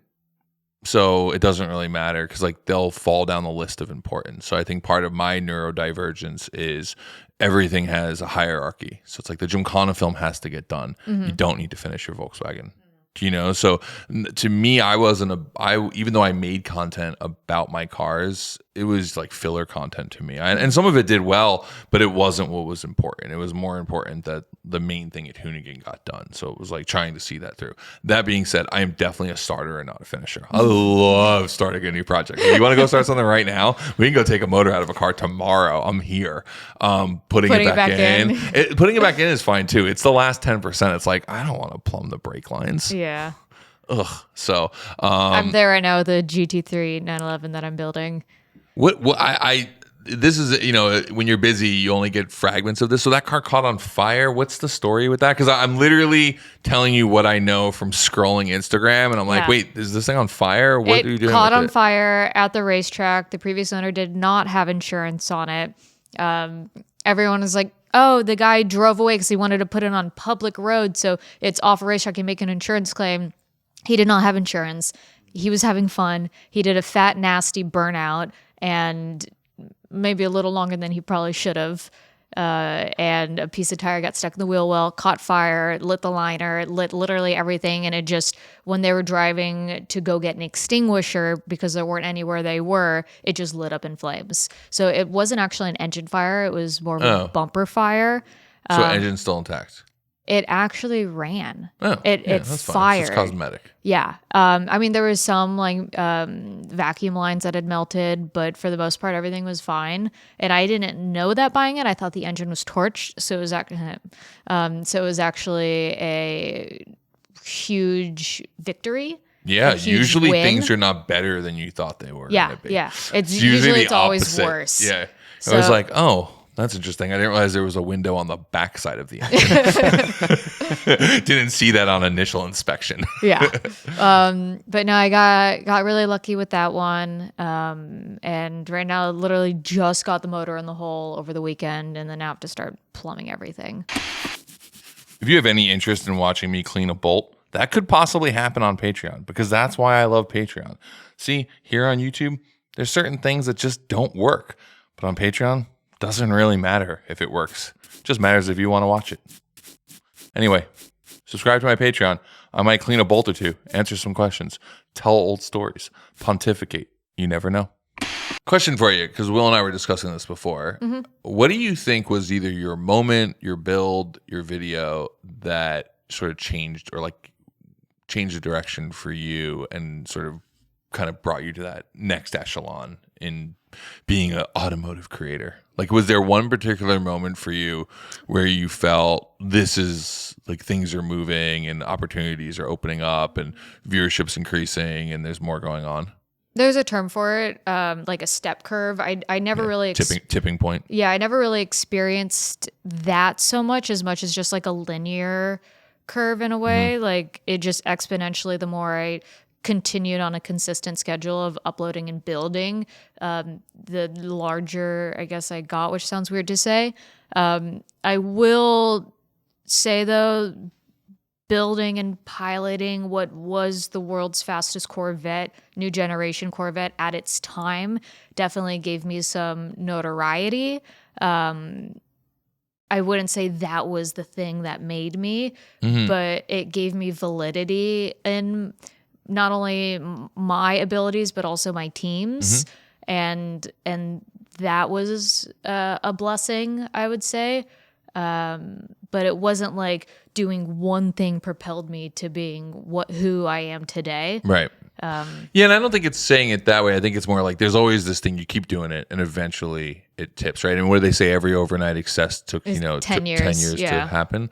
And then I don't know if that would be your overnight success, but I knew you and I was well aware of your stuff well before the Corvette build. But that we were talking about this before you got here. That was definitely the moment where I think you sort of joined the ranks of all the YouTubers, like, because all of a sudden it was like you were now in the same Venn diagram as Cletus and all these other people, especially too because you tapped into that American car market, which is a much broader market than I think a lot of us play with in the Japanese drift and kind of Euro space. But that was the thing where I felt like all of a sudden you were exploding. Like we were watching from the outside, and obviously we knew you at that point. We'd already done some stuff with you here and there, and I remember just being like, oh yeah, you're on it right now. Like it felt like not just seeing other people talking about you showing up in like actual media and things like that was really cool. So did that change the way that you were thinking about other stuff you were going to do? Because I think that was I'm going to build this and I'm going to go do something with it, and then I'm going to achieve something, and then that gives you like this. It's like a really nice story arc. Because I think one of the issues and I'll be my own critic for Hoonigan was a lot of our stuff didn't have a story arc. So, and a lot of it was because by the time we got something done, we were like, either we need to be on to the next thing, or there really wasn't a budget to go finish it out, or whatever the reason was. So, there were things that were really cool, like Scumbug, we built it, and then we went to go did Baja with it. Like that was rad. There's other things we built that barely ever got used. Like it was just for the sake of building them. It's probably because we were making too much at the time, and there was so much going on that no one really cared or was focused on it. It also wasn't anyone's personal journey. Right. It was like a company's journey. Yeah. Where for you, this was like your own personal journey to I get think that's there. the difference. It's a personal journey, but they're also my cars that I'm building for myself and what I want to do with them. Yep. But yeah, it was interesting because I guess that definitely was probably the bigger thing, if not one of the things that like suddenly I was in the conversation with these YouTubers that before I was like, it'd be so cool to meet them one day. Yeah, I could see that. Yeah, I mean, I think that there was, because I remember it was that, and then all of a sudden, like, it sort of exploded. And I think it was a model that also did very well for Cletus, right? Build something, go break a record, go do this, right? Like it, to use your word before, like it was a validation on what you had done, right? Not only as someone who could build something, but as someone who could also drive something. And that brings us to our last transition. That was a good transition. You like that? Yeah. Oh. So that brings us to the last transition, which is Emelia, the race car driver. I got to spend some time with you at Pikes Peak this year, and I don't want to big you up too much, but everybody was really impressed by you, and I'll tell you why. Because I think a lot of times people expect influencers to show up and not actually be good at it, and a lot of times they're not. Yeah. And I think one thing that has been amazing for anyone who is an influencer, content creator, is that this audience, this sort of clout, whatever it is, can open a door for you, but it won't keep the door open. No, yeah, definitely. And I think you got there and you really impressed, like you impressed like old people who are not impressible. Like, there's just like old motorsports guys who are like, what is damn YouTuber. Like people are like, wow, you can actually do this. That's cool to hear too, because obviously I only know what like firsthand interactions I have. So it's nice to hear people were saying that behind my back too. Yeah. I mean, I don't think it's much behind your back in that negative way, but it was in a positive way. Yeah, but I think people say stuff to your face, but I think everyone was. I think you were quick and you were calm and you were consistent, which is what makes a really good race car driver, right? Like you could be quick and not consistent. And that's not really good. But I think that you actually now belong to a very, very small group of creators who are not just good at building stuff, good at capturing an audience, but also can drive. Because it's a very, very, very small window of people who could do it. And especially outside of drag racing. Yeah. Not that I want to take anything away from drag racing, but it's definitely a different skill set. Like I think there's a bunch of drivers who are pretty good at running their car on a quarter, but there's a way smaller collection of people who are good at setting a time or, on laps or, rally or anything like that. So, so is there a future there for you? Like, do you want to do more of that? It was third in your list, so it felt like it was all the way at the back, but. I mean, there's more on my list, I know. But I hope there's more of that. This past year, I was really thankful for being able to do that Formula E race as well as Pikes Peak and have success in both of those and perform very well. I love driving. I really do. I hope to do more of it. I want to do more rally racing and I know that's something that you love. Oh, as you well. and I was the other day, I was just looking at a text message between the two of us because I went to go text you. And I think the last thing we texted about was I was like, I really think you should jump into rally. Yeah. Like it's a really cool space. I think you'd really enjoy it. So. It's definitely a space that I would love to get into. I would love to do Pikes again this year. Okay. I don't know that I could continue. I don't know that I could do a series where it's like every weekend I'm practicing or I'm out there. It's going to be more of not one-offs, but exposition style races. I would love to do more endurance races as well. But yeah, I mean, I absolutely hope to do more driving. I have so much fun doing it. Well, it looks like the Nürburgring has just opened up like sim competition level for qualifying for the license to be able to do the Nürburgring 24 hour. I did not hear that. Yeah, I didn't read all the details. So backstory, Vin, myself, and Ron were supposed to race the 24 hour with Hyundai as a factory team. And we were in the process of going through the licensing and all of that when we all left Hoonigan. One of the reasons we left Hoonigan, not entirely, but one of the reasons was they shut down the program because it didn't work in their insurance. No knock on them.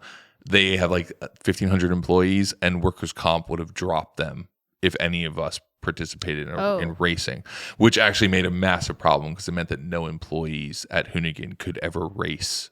Everyone at Hoonigan was a salary employee? Yeah, we were all salary. So we would have all had to like leave as salary employees and do all this stuff. So anyway, doesn't matter. But we went through the process. I mean, we were going to have to live in Germany for 2.5 months to get our licensing.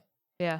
So it was crazy the amount of work. And we had to do a bunch of stuff here, but I think because of Verstappen's run, they've made changes to that and they've realized that they need to lighten it. So if you have experience in another country, you can do a bit of stuff apparently at sim. Don't quote me entirely on this because I haven't actually read the article. I was just in a group chat that was like, man, if this was here 2 years ago, we probably would have gotten to race. But even just to get your license, to be able to race there, your certificate, 2.5 months is crazy. Like for Pikes, for an actual professional race, I moved out there for 1 month, and that was a ton of time. Yeah. And you kind of gave up content for that month too, right? You stack stuff so you could really focus. So I was still uploading, but everyone knew that I was in Colorado practicing for racing. Yeah.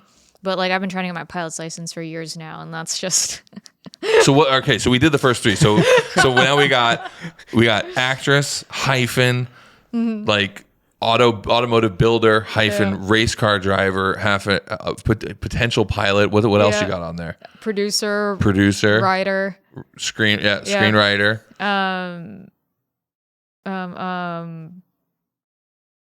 Also, I know there's like a bunch of stuff in your past. Like you've had many lives. Yeah. So because you said you used to do like mountain climbing. Because when I talked to you about being afraid of heights at Pikes, I love heights. So I traveled the U.S. competitively rock climbing for a period in my life. Okay. So, I know you're an avid snowboarder because you've gone snowboarding with this guy. Yep, we've ridden together and we plan on jumping out of a helicopter together. Yep. Nice. What else? So you were dabbling with some boat racing? Yes. I'm really enjoying Man, the boats. hyphens keep going. What else you got? Didn't you mountain bike for a little bit? Did you say you got out of or weren't doing that after as breaking my collarbone, Yeah. I don't downhill mountain bike as much. Do you have hardware there now? You got that titanium plate or No. I got really. You can feel where it healed. I have this weird thing about collarbones. Really? Just collarbones? It's just one of those things. Like it makes me do this. I don't like when people touch my collarbone. I don't like touching What other about people's arms? collarbones. That doesn't bother me at all. I don't know what it is about collarbones. It's probably because I rode BMX and I was like into snowboarding and like karting and all the things that you break collarbones in. So I was always afraid of breaking my collarbone. Ashley broke her collarbone 4 times. She broke it first snowboarding, and she broke it at Big Bear, which she hates now. She'll never go back to Big Bear. And they had to ride her down in the Ambo with a completely separated clavicle. And then the second time, I don't know how she broke it. Eventually, she broke it again. All Sleeping. in the same spot? Yeah, sleeping. They took the titanium plate off and she rolled over in the middle of the night and cracked it. Oh. So now she just has the plate in. Yeah, I just keep the plate. Just kept the plate in. Oh, man. So that's great. The other one, the plate that broke is on her keys. And I'll always look at it and I'm like, oh, I don't know what it is. Like most stuff like that doesn't bother me. Like I had to like pull my friend's ear out of like a dirt jump and it ripped off once. And I was like, oh, here's your ear. Something about just clavicles, like they don't even have to be exposed, just seeing them. I'm like, whoa, it's just a weird bone for me. I don't know. It gives me that, it's like a ticklish thing or something. Anyway, you got a lot of hyphens. There's anything else? I'm sure there's more. Yeah, I'm the same way. So for me, it's the ADHD though. I just like a lot of things. Yeah, same. I can't do just one. Like I want to be like Brian Scotto, filmmaker, podcaster, Podcaster, writer. that was one. Yeah, writer. I do enjoy building cars, but I think I have to finish them before I call myself a builder. I enjoy. I'm not a race car driver, but I enjoy driving cars spiritedly. I wish I could be a race car driver. All I want to be is Jeff Swart when I grow up. It's all I want to be. He's in Africa right now racing. I know he's in Africa racing what is probably the greatest race of all time. Yeah. So yeah, it's like East Africa Safari is the top rally. He's there with Alex Gelsomino, which is Ken's old co-driver. So that was no, Jeff's like doesn't even really like Jeff just has like the perfect life. I aspire to be him because he is all the things. Yeah, I mean, he's got great style when it comes to cars. He's just cool. Yeah. Like I enjoy talking to him. He's a good person. He's a good person. Yeah. He's a good conversationalist. He's brilliant creatively, has an amazing eye. Yep. And is also really, really good behind the wheel. I don't even know how old he is anymore because I've gotten older, which means he's gotten older. And I've known him for a while, and he was kind of old when I first met him, and he's still really fast behind the wheel. Yeah. I was talking to Chris Harris the other day, and we were chatting about something, and he was talking. He's at the rally as well, but he's co-driving because he's co-driving for Ferdy, and he's like, yeah, I can't believe I'm going as a co-driver. He's like, well, whatever. He's like, I'll go. And I'm like, all right, yeah. I was like, oh, Jeff Swart will be there. And all he said was, I've never met him, but he's old and fast, isn't he? And I just love that. Like, I mean, Chris Harris, like that's high praise. Like Chris is probably the fastest journalist to ever live. Like the man is really good behind the wheel. And Jeff is like in great shape too. Like he was like cardiovascularly like outperforming me at the top of the mountain. I'm like trying to catch my breath. I was getting dizzy and lightheaded, and he's just there holding conversation like another day in the life. In Gymkhana Files, the first episode, if you haven't seen it, if you ever watched Gymkhana Files on Amazon, it's really worth watching the first episode because it's all about us filming Climbkhana at Pikes. And there's a moment where I am hyperventilating to the point that I might puke, and Jeff is like running. Yeah. I believe it. Yeah, and I make the comment of like, I can barely breathe, and this man over here is like running, circles. One thing he told me he does, I saw him do that now I try to only do. It's so silly. But whenever there's an escalator and a set of stairs, he told me he will never take the escalator. And now I'm like, you know what? I only take the stairs. Will and I are like that. Like when we travel, like coming home from, you're coming home internationally, you fly into Bradley, and like there's a big flight of stairs to go down. Yep. Like always take the stairs. American flags up above, like always do that. Is that to beat the people going down, or is It's it a to little be bit healthy? of that, but it's also like just to try to get your steps in. Like it's definitely Global entry is pretty good now. Yeah, so. global entry is yeah, pretty good. global but entry, it you used- walk it- right through. Yeah, it used to be that, but I definitely add that. The other, I got so wrecked by the elevation the first time I was ever at Pikes. Like I got really, really sick the first time I was ever there in 2006, 2007. That I take it really seriously when I go there. So when we did Climbcana, I entirely cut out caffeine from my diet a week before because it's one of the things that can affect you. I didn't drink a drop of alcohol the whole time I was there, and I was really healthy, and I overdrank water. Like it was just, and that was because I'm already a bit afraid of heights. So it's like I already have that like dealing with the heights thing. The last thing you want to do is be like dealing with heights, have a headache, be nauseous, feel dizzy. So it's like I was able to remove that. Although Pikes Peak actually, when we were filming there, I think it cured my fear of heights. Really? Like I'm still height aware. Like how people are gluten aware. Like I'm height aware. Like I'm like, ooh, that's a cliff over there. I'd rather not walk to the edge. But at Olympic, which is that 1,000-foot drop, like at the end of the film, I walked all the way up to the edge, went around the Armco, and like kind of gave a little look over. That's cool. Where I know you two, like you guys like climbing, which is so dumb to me. Like climbing is almost as dumb as running. I have no interest in doing either. Well, one thing I want to do for Pikes next year, which apparently people were doing it last season, I didn't bring my board, is you drive to the top and you just ride down because there's still snow on the mountain. Yeah, those chutes still stay in. Yeah. So interesting. I'm not afraid of heights once I'm on a snowboard. I don't know what that's about. Like I've ridden like Chamonix. How vertical? I've ridden like Chamonix, which is like, I mean, there's nothing in all of America that feels like Chamonix. Like you come around a corner of Chamonix and you're like, that's a 4,000-foot drop, and there's no fence because they're French and they don't care if you die. Like it's totally different than the U.S. where it's like, don't go this way, you may die. There's X's. It's like there, you're just like, oh wow, this is just wide open, top of a peak. When you backcountry in Japan, they make you fill out like paperwork that basically like, what's your name is, what your contact is for emergencies, and they give you like a number, and at the end of the day you have to bring back the number for them to know whether or not they need to go searching for you or not. That's pretty sketchy. I used to go camping with my parents in northern Canada, and after you crossed a certain point, it was a no search and rescue. Unless you left a $10,000 search and rescue fee, and my parents didn't have any money, so like we just wouldn't leave the fee. Oh, so you have to sign paperwork that says they won't come find you because you're like too far deep into the backcountry. They can't afford it. So well, the sad truth is of this number thing. One of the guys I met at the hostel, who my friends and I were riding with, took his number with him. So, but they also never tried calling him. So I'm like, how legit is this number system? There is still a Japanese man right now driving around looking for this dude in an all-wheel drive K-van trying to find him. So more race car driving in the future. Yeah, definitely. I will say the thing I want to see most from you is more acting. I would like to do a film with the two of you. I think that would be really. This whole podcast was setting up this one moment. We have arrived. This is it. I hope you watch to the end. We're announcing now. We're doing a movie. We don't know what it is, but we're going to do a movie together. We're going to figure it out. We're going to figure it out. We're going to figure. No, I think that would be really fun. Yeah, I think it'd be really fun, and I think it would be one of those things I think the community would get really behind. I think so too. And I think something that would be really cool for me is if I could have my way, there's something I really want, and maybe you could be that person. I want to help build like the next, like Paul Newman, the next Steve McQueen, where they could do their own driving.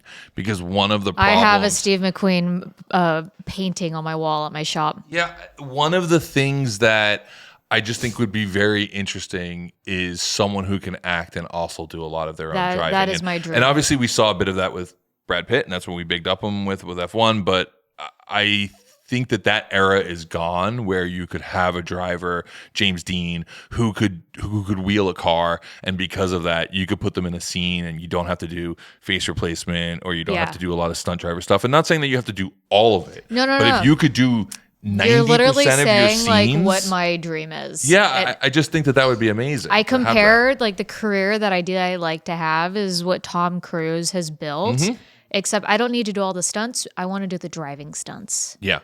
And I think that would be, it's so cool because how much more do you enjoy Mission Impossible because you know that he was actually on that biplane so much or he more. actually jumped a motorcycle with a parachute. And like I would do that stuff. Don't get me wrong. Yeah, like yeah, I'll break an ankle jumping between buildings and finish out the scene. Yeah, like, yeah.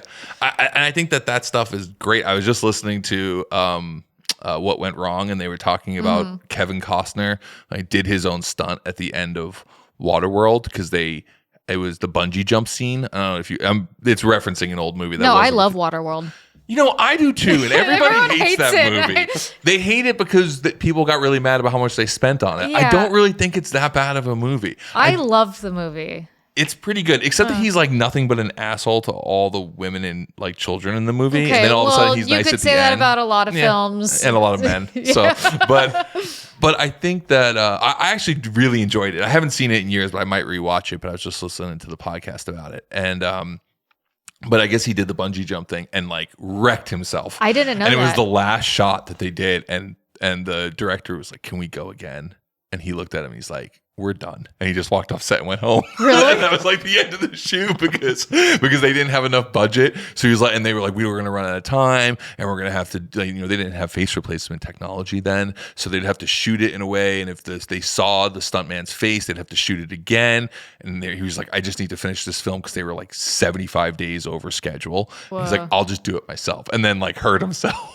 I was like, I'm done. But it makes me like respect him as an actor so much more because like you're fully in it. And I think that CG and how really good they've gotten it, face replacement, but also just masks and all the kind of stuff that they've done, that it doesn't feel like actors need to do that stuff as much. But I think getting into the role and actually feeling what it feels like for a car to slide sideways or for a car to jump, you can just play it better. Yeah. You can understand it more. You can actually understand the thrill and the excitement that comes into it. Because I definitely watch a lot of people in cars looking the wrong way, or having too much of an excited Gran face. Turismo, that although we weren't allowed to drive the cars, they went above and beyond to try to make sure that we still got to experience it. So we were in pod cars and the driver was on the roof. So we still had the wheel and the pedals. We weren't really driving it, but we were on the track going at speed, passing one another, which made for a ton of fun and a better experience than For sure. not being on some doing process that. Green screen background. For sure. Well, this is how one of the scenes that Frankenheimer did in Ronin, they used a right-hand drive car. They put a left-hand drive dash in it. So De Niro's actually in the car, but the stunt driver's driving underneath a Duvetine wrap with a steering wheel, but he's in the car with them, and they just frame him out of the shot. So De Niro looks terrified. Well, with mounted cameras too, you just paint it. Yeah, it's like De Niro looks terrified because like he's actually in the car and like they're sliding these super narrow roads in Nice. Like that was real, and and everything was practical there. And I think it just, you can feel it. Like something I think like honest the about marketing of movies at this point plays up so much. And the of audience people, likes it. I know. It's Tom Cruise's whole thing now is that. Yeah. I mean, like with the Fall Guy, like all that was Fall like, Guy, was playing up all those. And then Yeah. like, I mean, even like Glenn Powell with what we were talking about earlier, he was like, oh, I did With a bunch Running of Man. stunts Yeah. in it, Well, you realize, I mean, like, Fall Guy's a perfect example because that was a big push to like, hey, we're making a movie about a stunt guy. Let's bring back real stunts and like actually. And do the that. 8711 guys are the reason why. And I'm pretty sure, I don't know if it's been definitive, but stunts are going to be at the Oscars now. Oh, they should be. Yeah. Yeah, literally risking life and limb to make it work. So yeah, anyway, maybe we can make that happen because that to me is where everything gets even better. Yeah. Because now there's carrying the role narratively, doing all the acting, but also being able to be in the car, do a lot of the maneuvers, like figuring all that out, and just it feels more real. I think that's one of the number one things is, as Will and I transfer or transition from Gymkhana, Gymkhana filmmaking style, as well as, just anything in drifting or motorsports, and then working in Hollywood, is you always have to think around, okay, now how do we do this with the talent in the car? Yeah. Right. And how do we figure this out and make this feel, as realistic as possible? Because that could be the giveaway. That could be the part that doesn't really land. But then at the same time, and you see this in the Gymkhana films with Travis. Travis is so animated in the car that it adds a different level of energy. Where Ken was a robot in the car. He like winced once, and it was like probably because he landed a 150-foot jump. He was like, ooh. Otherwise, he's just there. He's just calculated because he's a race car driver. Yeah, he's locked in. Right. And I think being able to actually be in the car and act a bit while doing it is like a really nice piece. And you go back and you look at the early Steve McQueen stuff and you're like, yeah, he's actually driving right now. And there's a cameraman ratchet strap to the front of the race car. It was the good old days. So, well, hey, I realize we've gone a while, but thank you for coming out. Yeah, our counter stopped counting. So it stopped counting at some point. Yeah, I was afraid it was going to do that. We've gone past time, which is but 99 minutes. And, I enjoyed this, so thank you. I hope the audience, I hope you guys enjoyed at home. Obviously, you probably turned on going, great, we're going to talk about all of her builds, and we jumped all around and did a bunch of other stuff. So, what is your favorite build you got right now, though? Oh, I can't say favorite. It's like, do you keep your cars? Yeah, I've only sold like 2. All right, so we have some things in common. I struggle to sell them because I end up loving them so much. And I can't tell you what my favorite one is because it's like picking a favorite child. Even if you have a favorite, you don't say. But yeah. I've got a series that I have 26 cars right now. Ooh, I have 21. Oh man, you're up there. Yeah, I have 26 cars right now, and it's absolutely ridiculous. A lot more of them run than most people realize because in the past 2 years I've just taken care of a bunch of it. But I want to do a series where I cut that down to 12. Oof. And part of it, maybe you can come on an episode. Sure. It's going to basically be like, okay, it's like this or that. Right? Like you have 5 Ford trucks, rank them from your favorite to your least favorite. Wait, that'd be fun. Yeah. And then people have to be like, wait, you're going to keep that one? And then I have to rank everything. Yeah. Because I have this other show I want to do, and we'll bring you back onto it, called Firing Order, where we just make an order. Like we do a list. So like favorite car movies, like what's the best car chase scene? Yeah. And then you do the list and you make the list. And I really just like it because it's good. It's a good name, Firing Order. And then the crew of people who come on are called the Rotating Assembly. I just appreciate that. Yeah. She's like, whatever. I was really proud of it. Fine. Whatever. I like it. But I like the show as a concept. Everyone brings their list. So you bring your favorite 3, he brings his favorite 3, I bring my favorite 3, and then we fight over it. And we have to finish with a list in order of what we all can agree on, right? I want to do that. I want to do that, but I want to do that with my car collection as well to get my friends to help me lighten the load. Yeah. So, because like it's like ridiculous. Like there's certain cars, like the 911 is a forever keeper. Yeah. But I have a Ferrari 360 I don't drive because it's just not me. It's cool. It sounds amazing. You can fit in it? Yeah, and actually I fit in it better than I do the 911. Really? Well, stock. Yeah. Yeah, it's actually pretty big inside. Yeah, the Ferrari's bigger than you'd expect. But I love it. It sounds great. And every time I drive it, I'm always telling people I should drive this more. And then I move it out of the way to drive my Rapid. It's just not me. I'm not like a Ferrari guy. I'm like subtle. I don't even think I knew you had a 360. Yeah. See? Yeah, I have a full NGT like kitted red 360. Yeah, see? It's not here. It's a PBI right now. So, but yeah, so I don't know. See? Things I probably should get rid of. But then again, when I drive it, I'm like, this is really good. And that's all it takes is like for me to like rotate something in and then I don't get rid of it again. So anyway, I want to try to cut down to 12 because at this point I have 26 cars that either run poorly or have problems or don't run at all. And I think having 12 cars that are somewhat dialed would be great. Like this still doesn't have a headliner, hasn't had a headliner since 2009.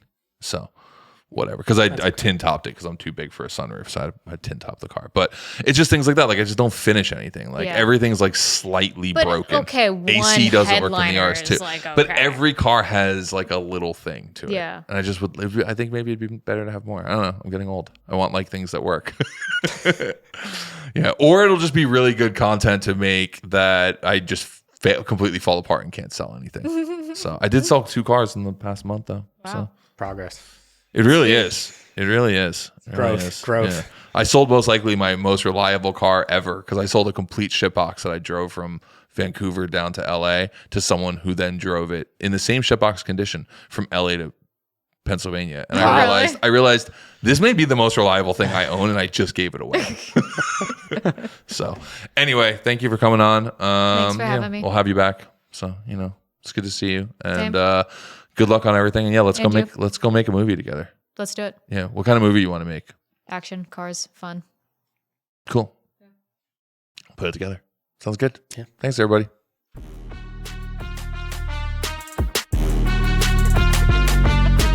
The mailbox is full. The mailbox is full. The mailbox is full and cannot accept any messages at this time. Goodbye. Goodbye. Goodbye. Well, sorry to say, that is the end of the podcast, which means no more listening to me unless you are a Patreon subscriber. And if you do subscribe to Patreon, first off, thank you. If you don't, sign up, because you can find a lot more from not just me, guests, walk-arounds, a bunch of additional content, including a tour of like my garage, which a bunch of you have asked for some odd reason. Go check it out. Brian Scotto on Patreon.